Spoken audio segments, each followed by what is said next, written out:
Hello, and welcome to the Steve Barkley Ponders Out Loud podcast. Instructional coaches and leaders create the environment that supports teachers to continually imagine, grow, and achieve. They model an excitement for learning that teachers in turn model for students. This podcast is dedicated to promoting the important aspects of instructional leadership. Thanks for listening. I'm thrilled you're here.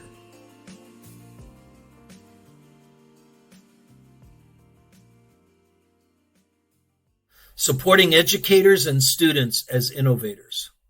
The Chief Innovation Officer at the National Association of Independent Schools, Tim Fish, is joining our podcast today. I was fortunate to connect with Tim when he led a group of facilitators, of which I happened to be one, as we guided teams of international educators engaged in innovative approaches to reaching desired outcomes at their schools. After working virtually over several months, the teams gathered in Dubai for 2 days of sharing insights and continued learning. Outside the sessions, I had a chance to have those extra conversations with Tim, and I'm delighted that he agreed to share his experiences and insights in the podcast. So welcome, Tim. Thank you so much, Steve. It is so great to be here. So great to see you again. Thanks for asking me to join. Your time is much appreciated. I know from our breakfast and bus conversations, this will be good. Oh, it sure will. We'll have no problem filling the time, I'm sure, Steve. So I'm wondering, for starters, if you'd share with people some of the pieces from your background that led you to have a focus on innovation. Yeah, sure. So I started my career as a fourth grade teacher in Fairfax County Public Schools in Virginia, where I started innovating as a 22-year-old who didn't have any sense of what he was doing. I always say to people, I think my philosophy of teaching when I was a first-year teacher was, if I'm talking, they must be learning. So I've learned a lot since then, clearly, but that was my design. That was my initial philosophy. And I started really trying to innovate in my classroom. And then 4 years later, took a role in Fairfax County Schools where I was a technology leader. So that was early days of the internet, late 90s. I was helping schools. I ran technology for 8 schools, a high school, middle school, and a bunch of elementaries. And then I had a job where I was working in the Department of Instruction and helping to lead big organizational initiatives around instructional design and technology integration and innovation. And Steve, I found like it had been a month. One day I went home and I said to my wife, it's been a month since I've seen a child. I worked in an office building and an administrative building. And I said, I want to get back to kids. And I somehow discovered independent schools and then went to a school called McDonough School, a pre-K through 12th grade independent school outside of Baltimore, where I spent 18 years, started as technology director and ended up as associate headmaster, overseeing academic program and doing a lot with admissions and doing a lot with fundraising and strategic initiatives. And during that time, I actually also spun off a company for the school. I started hiring students to write code when I showed up on the campus, and the students built all kinds of applications. One of them was around faculty growth and development. And we ended up building a nonprofit called the Folio Collaborative, which is an organization of about 175 schools around the world committed to faculty development and faculty growth. And we built a software platform to help manage that process. And so that was a super fun, also part of my journey. So you could say in some ways I've been innovating. And for the last 7 years, I've been at NAIS in this new role. I'm the first one to venture into this role of Chief Innovation Officer, whatever that actually means. And I've had a ball working with hundreds of schools around the world as we think about really charting a path to our future. So, Tim, I'm going to go all the way back to your start with the fourth grade story.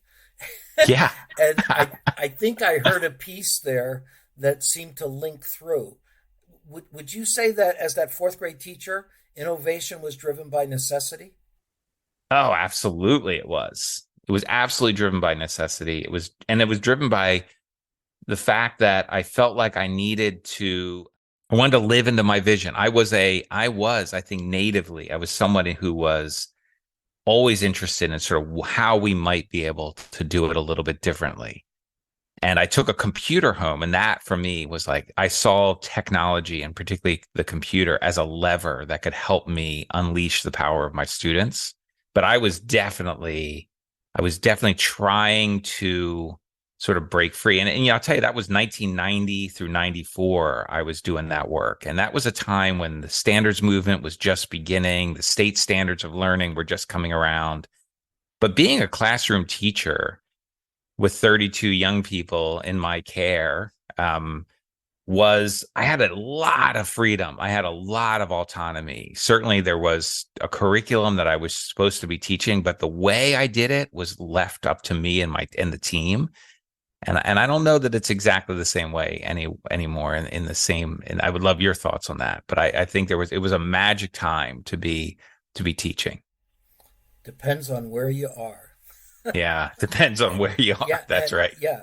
And I think some people find they have to move in order to find that. And other people find that they can be in a system that seems to be pretty fixed and structured, yet they find their own way, frequently because of reputation. They have a reputation for having delivered. So with that reputation comes the freedom to be more innovative. Yeah.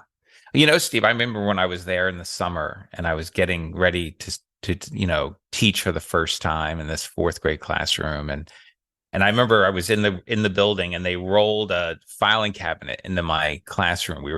People were switching classrooms and they rolled a filing cabinet in and they said, "Where would you like your filing cabinet?" I was like, "I don't know. I don't have anything to put in it." And I went down to the office and I got a box of files and I came back and I opened it up. I'll never forget. And I wrote math on one of them and I opened up the third drawer and dropped it in. It was the only thing in there. And when I left my classroom 4 years later, every single drawer was packed. It was packed with stuff I made, staying late at night as all new teachers do, and making the handouts and the worksheets and the ideas and the group lessons and so on. Can you give us a definition that we can work off of for innovation? Yeah, it's really interesting. So you were so kind to send that sort of question to me ahead of time, and I started thinking, well, what definition would I use? And so, like everyone else right now, I went and asked ChatGPT, "What's the definition of innovation?" And ChatGPT responded, "Innovation is a process of introducing a new idea, product, service, or process that creates value and improves upon an existing solution. It involves identifying a problem or opportunity and developing and implementing a novel solution that meets the needs of individuals, organizations, or society as a whole." I was like, there's things in that I think absolutely connect to my definition of innovation. Number one is it often is when we do something new, when we try to do something new. The key element also of innovation, I think, is responding to a challenge. Is sort of there's something that you're up against and you're responding to it. The other piece for me that I think is really interesting is this idea that it builds value. Right, that it creates value in our classroom, value for the work we're doing. So in our work, I work as part of a team at NEIS called the Strategy Lab team, and we run these workshops for schools on strategy design, innovation design, and what we call action mapping. And one of the things we often talk about is the idea that we need to take what's called a demand side approach, right? As educators, we should and often do come to our work through a supply side, through our experience and knowledge about education and curriculum and pedagogy. And we say, I'm going to sort of design it this way. And that's important that we should do that as educators. And it's important to have another view, a view of the learner, a view of the family, a view of the school community. And what do they need? And how and what I'm designing, how does that align with what they need and how they see the progress they're trying to make? And so I think innovation is a blend. It's a blend of both what we know as teachers and educators, as how we design our supply side, and also taking into account sort of what others need. So for me, if I were to really boil it down, what I often speak about with innovation is that it's a disposition. It's a way of behaving. It's a way of sort of seeing ourselves and seeing the world, right? And it's aligning that with our challenges and the progress we're really trying to make. As I was listening, I was hearing that to be innovative requires having a vision. It absolutely requires having a vision. I think, Steve, one of the things I talk a lot about with schools is the deep relationship between mission, the mission of the school. And I think in the classroom as a teacher as well, what's my mission as a teacher? What's my purpose, right? Why do I fundamentally do this work? It gets back to Simon Sinek and his TED talk on the why before the what, right? The power of why. Why do I fundamentally do this work? And then vision, right? Once we understand our mission, then our vision is what I call the public story we tell about the future we want to see, right? The story we tell about the future we want to see. And the vision gives way to your strategy, the choices and bets you're going to make on how to achieve that future. And strategy is a lot about trade-offs. It's a lot. You can't do it all. You got to decide, I'm going to be more about this and less about that. And then innovation, I believe, is downstream of strategy and vision. And if we don't have vision and strategy, what we end up with is what I call random acts of innovation. That's where we get into all the chasing the latest and greatest, the bright and shiny objects, the latest tech, right? Innovation for innovation's sake. I think and I think you're spot on, when innovation is disconnected from vision and strategy, that's when it gets a bad name. That's when everybody's like, oh no, not more innovation. I can't stand that word. Stop saying that. It's like one of the hardest things about my title is this idea of Chief Innovation Officer. People are like, what the hell is that? Like, who is this guy? We're tired of that. We're tired of that innovation stuff, because that's when innovation is, I think, suffered, when it is just random, when it jumps around, when it doesn't have a core or set of values that it's aligned to. That's when innovation gets in trouble.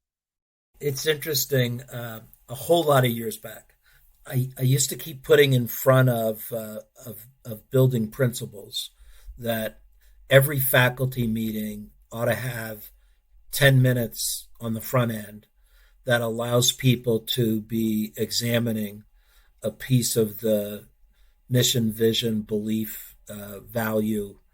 All the schools tend to have this exercise of where they go through that process and identify those things, which go up on a poster or maybe get visited before the school year starts. But it's bringing people back to keep looking at that vision, looking where it's happening and where it isn't happening. And then where it isn't happening is what would drive one to be looking for the kind of innovation that would allow you to get closer to your vision than you are. That's exactly it. I think that's exactly it. And connecting with, one of my things I've done all through my last 7 years is starting my career as a fourth grade teacher. I have a tendency to invent ways of explaining things that might resonate with a young child. It's sort of hardwired in my elementary teacher background. But I've developed this sort of innovation, what I call the innovator's journey, right? And part of that journey is understanding what I call your now town. And so if you imagine a mountain village, you being in Switzerland, you have a good sense of what that is. But imagine in the valley of this village is a house, a lovely house. And I call that house now town. And it is lovely. We go into our schools, they're often very lovely, great people doing great work with kids. And one of the keys to innovation that I've seen when it's successful is you got to understand what elements do you never want to lose? What elements of your now town do you never want to lose? And what's your imperative to leave now town, right? Because if we just want to stay there. We just don't want anything to change. We want to hold. And we know if we think about the education our children need for their futures, We know we have to be communities of what I call communities of mountain climbers. And our vision is the shared summit that we're trying to go after together. And innovation is about bridging the gap from our now town to our summit. How do we move our community up the mountain, right? But part of it is understanding what's our imperative to move. Why do we need to what challenges do we face? What kind of conditions are creating the need for us to move as a community? In creating that shared sense, that shared vision of imperative that we want to go there, and knowing that, I always say you can't carry a house up a hill, right? So you got to leave some stuff behind. You got to put the most essential stuff in your pack. And then you got to leave some stuff behind. And it's the leaving the stuff behind, which I find can often be really challenging for folks.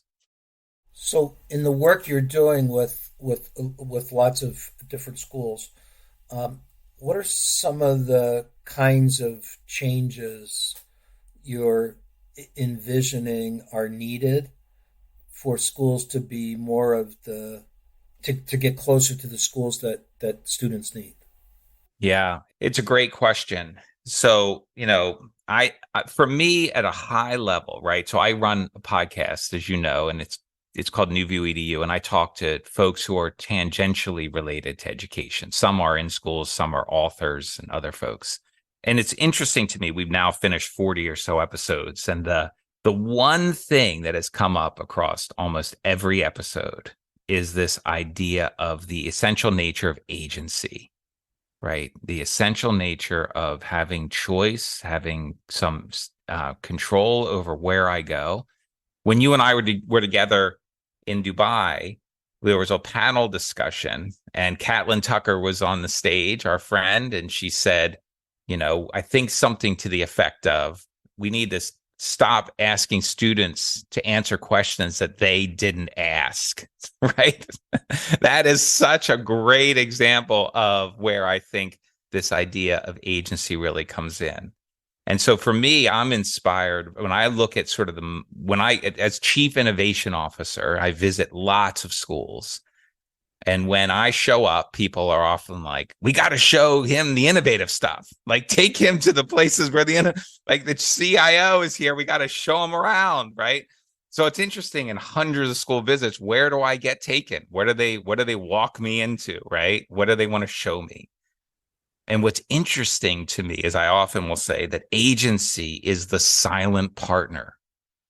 No matter where they're taking me, if they're taking me into their pre-law experience where students have to argue and they mimic a courtroom environment, or they take me to their documentary filmmaking studio, or they take me to the robotics lab, or they take me to yet another makerspace, or they take me to whatever it is. In that space where they take me, one of the most consistent things I notice is when I walk in, it's hard to find the teacher. Yeah. Right. I have to look around the room. I'm like, where is the teacher in here? Right. I know they're in there somewhere, but they're in the midst of it. Their sleeves are rolled up. They're doing the work alongside the students. Right. And so what I always say is that then we'll go back. We'll have lunch with teachers from those rooms. And they will often say, oh my gosh, more schools should be doing documentary filmmaking. More schools should be doing robotics. More schools should be doing pre-law, whatever, right? And yeah, those things are true, but it's not the content. What is actually there? That's why I say agency is the silent partner. Because what they're really talking about is that we unlock motivation and joy and accomplishment and rigor and challenge and complexity when we design the environment, and then we figure out how to get out of the way, right?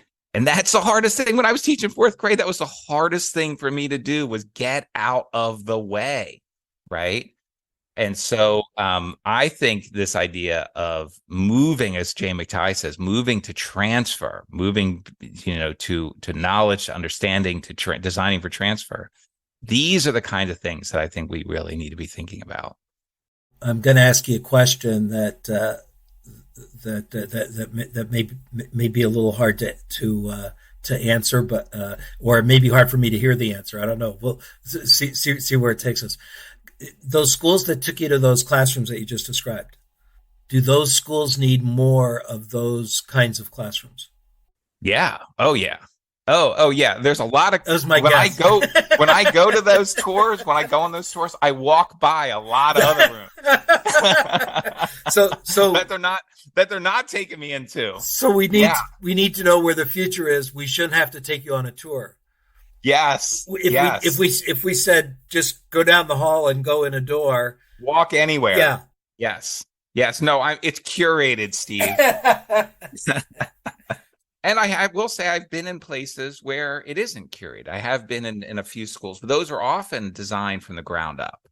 Those are often places. And I would think that in schools that are on this journey, schools will say, yeah, we want to do more, but there's things holding us back, right? And that's been one of the things I've been curious about is what's really, if we know what it That's is, just what I was going to say. So we do know what it is. we know what it is. The fact that I they was took you to those classrooms says they know what it is. They know what it is. I was working with a school the other day. We were talking about their vision and we were doing this. And they said, they were like, we know if we walk into a room, we know if it is happening. I said, oh, you do? Oh, yeah. And I said, do you know if you walk in a room and if it's not happening? And they're like, yeah. It's like, well, then what's it? Like, what is it? What is that thing you're trying to do and what's holding you back? Right. It's a great exercise for a school team to talk about. What is our it? If we want, what does it look like for us? Right. And I think that is just a great conversation to get into.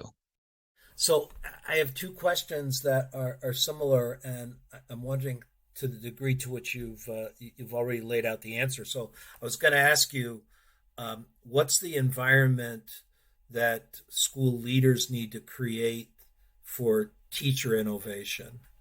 And then what's the environment that teachers need to be creating for student innovation? And you've put one big word out of agency being a critical part. Am I right on that? Yeah, right on. And I would say exists as much for educators as it does for students. We need to create the context where we're able to give that agency.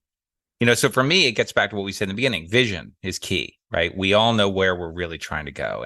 And I really look to the work of Peter Senge here and the notion of shared vision, right? This idea that we have this common mountain, but everyone can live into that in their own way. That when a vision is too prescribed, it's too specific, then it sort of strips me of that agency, right? So I need to be able to bring my creativity to that vision for where we're trying to go. The other is, I think, certainly permission. I think that it has to be expressed. This idea that, yes, do it, try it. We're with you. Go on. When we talk about leaving Nowtown, I often say just put your pack on and go for a day hike. You don't have to leave forever. Mm-hmm. Just go up for a day, eat a sandwich, and come back. See how it goes. Try it out. Right? What did it feel like? What did the view look like? What did it feel like to have your legs be a little tired? Go try it again tomorrow. Try it again.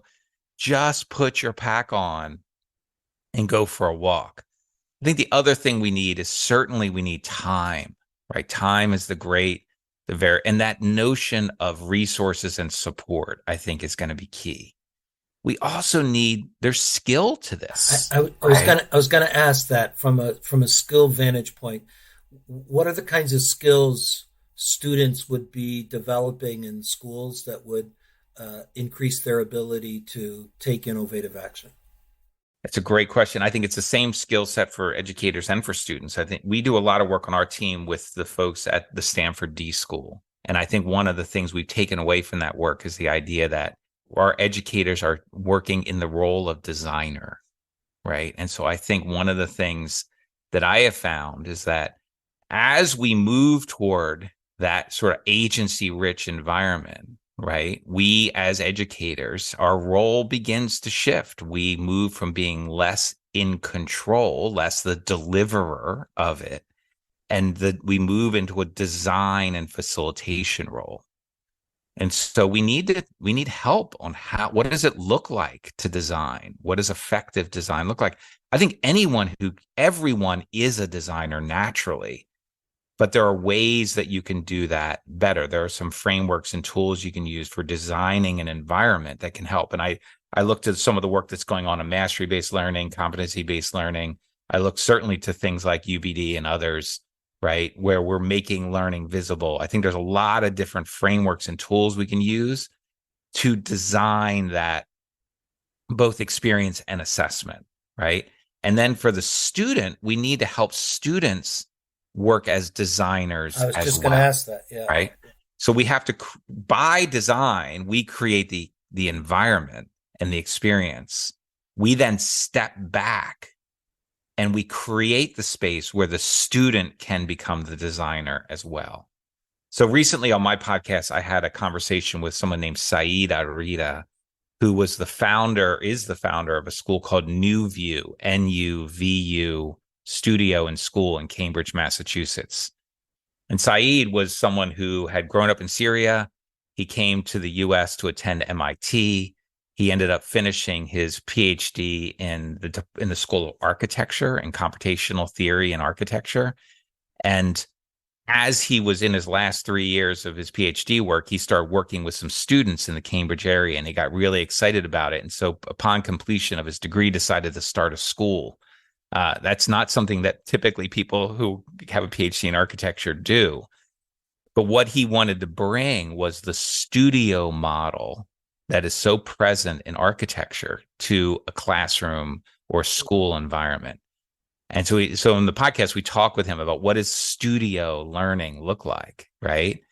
And it is this idea of, and he says that one of the things students have the hardest time doing when they first enter his high school environment is they jump at their first idea, right? When they're faced with their first idea is there. And then if you give them any feedback on the nature of the idea, they get really threatened and like, what are you doing? Like, don't you like me? What are you trying to insult me? Like their identity and their idea are completely linked.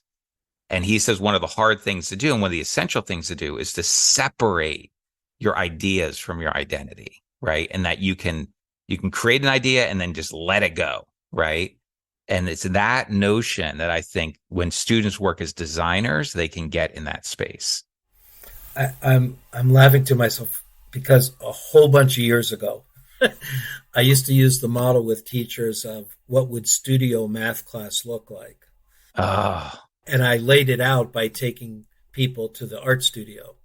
And if you looked at the art studio, the art teacher gives this very short instructional piece that's around a technique or a strategy, and then the students go off to experiment with it, and then students are deciding when they're going to start walking around the room and looking at what other students are doing and asking them how they got that shape, or how they got that the color blend that they weren't getting, and they're getting that give and take back with other students, and then the thing's going to end at some point with students looking at each other's work as a group, and the teacher leading that conversation. But my thought was, what would it look like if the math problem went up and everybody went off to their studio approach to it? But in effect, the student becomes the designer. Yes. And the teacher only does enough to get it started. And I taught 7th grade math when I was at McDonough School, for many years. My job when I was there as associate headmaster was I often taught whatever needed. We had one section. We needed somebody to teach math. We needed somebody to teach English. And I would just, 7th grade was my favorite place to land. And I admit, as a math teacher, I did not create a studio. It was all about me. The structure of the room, I completely admit, was all about me. And you and I, when we started our conversation, you and I were talking when we were in Dubai together about a book called The Power of Giving Away Power by Matthew Barzin. And Barzin talks about this notion of constellations. And the thing I love so much that he talks about is that when you're in a constellation, when you're working in a constellation, you are seen, you are known, and you are needed. And that notion, I think we do a great job as educators of seeing and knowing our students.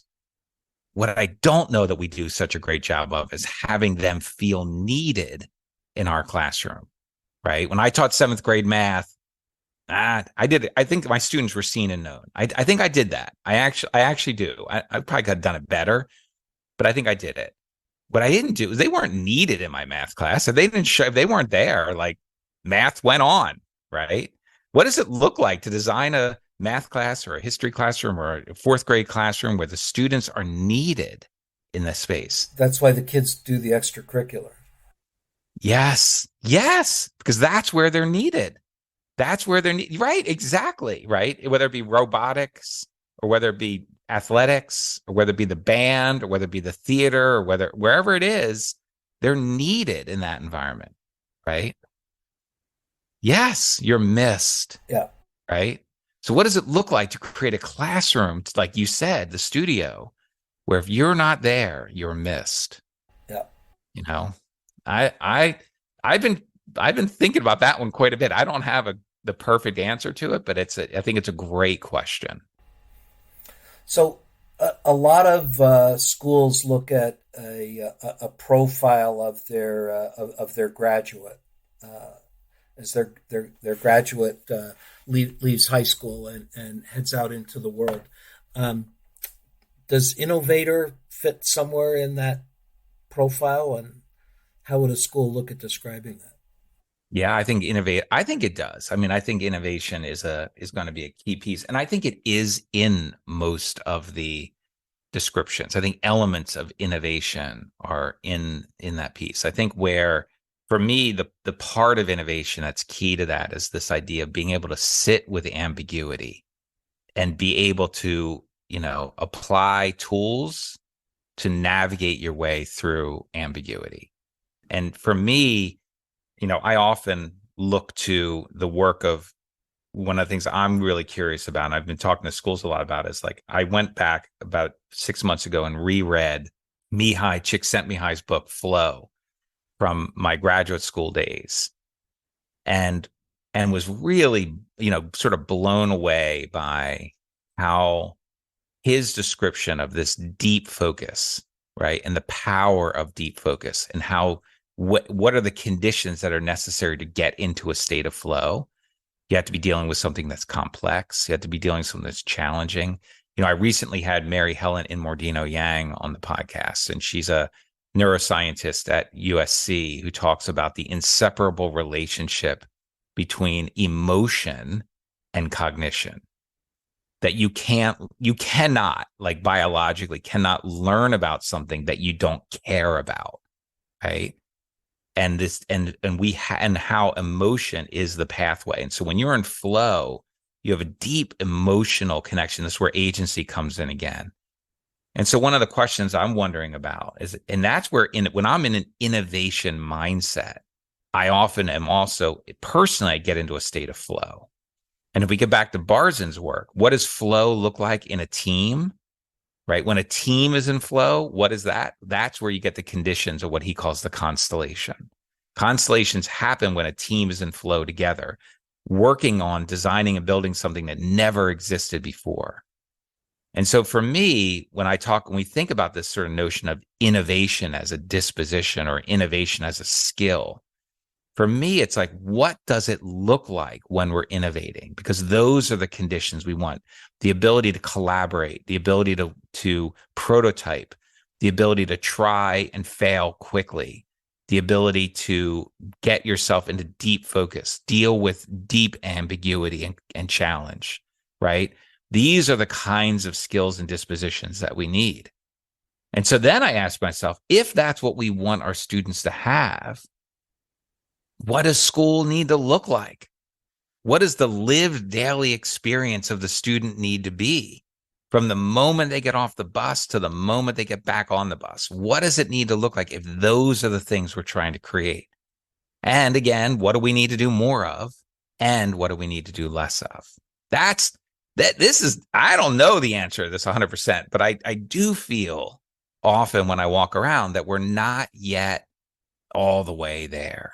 we're nowhere near, actually, frankly, a lot of times where we really want to be and where we probably really need to be. So you've got my head spinning.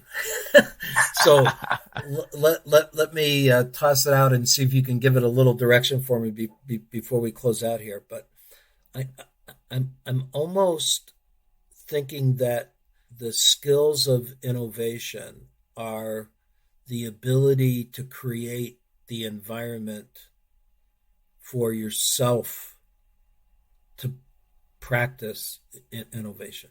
It's kind of like knowing what you need. I need a challenge. I need curiosity. I need a confidence in a trial and error. I need risk taking. So if I'm going to be innovative and some of those things aren't present, how do I make them happen for myself? So I think that's right on. There's a role for us as leaders to play. So if we go all the way back to the question about some teachers can teach in an environment that's people from the outside wouldn't describe as innovative, but that teacher creates her own innovative environment, even if it's just within this wall for she and her students. That's her empowerment. So how do we prepare kids to know what they have to make happen in order for that piece that's inside them to come out, and then teach them how to go about making it happen? Am I making any sense? I think you're totally making sense. And I think it's like, so a couple of things that are really interesting to me. One is in the second reading of Flow, the part that blew my hair back was that Csikszentmihalyi talks about when you're in flow, when you design the place, when you have created your own ability to get into that state of flow. Not only does it sort of help with learning and everything else, but it also helps with your self-efficacy, with your self-concept, with your well-being, with your happiness. Joy, deep joy is found in that, right? Like I always, people are like, we have a well-being crisis in our schools. And I 100% agree. We have not seen students with anxiety and depression and all kinds of things that we do not want to see in our students and our staff. And what's the path out of that?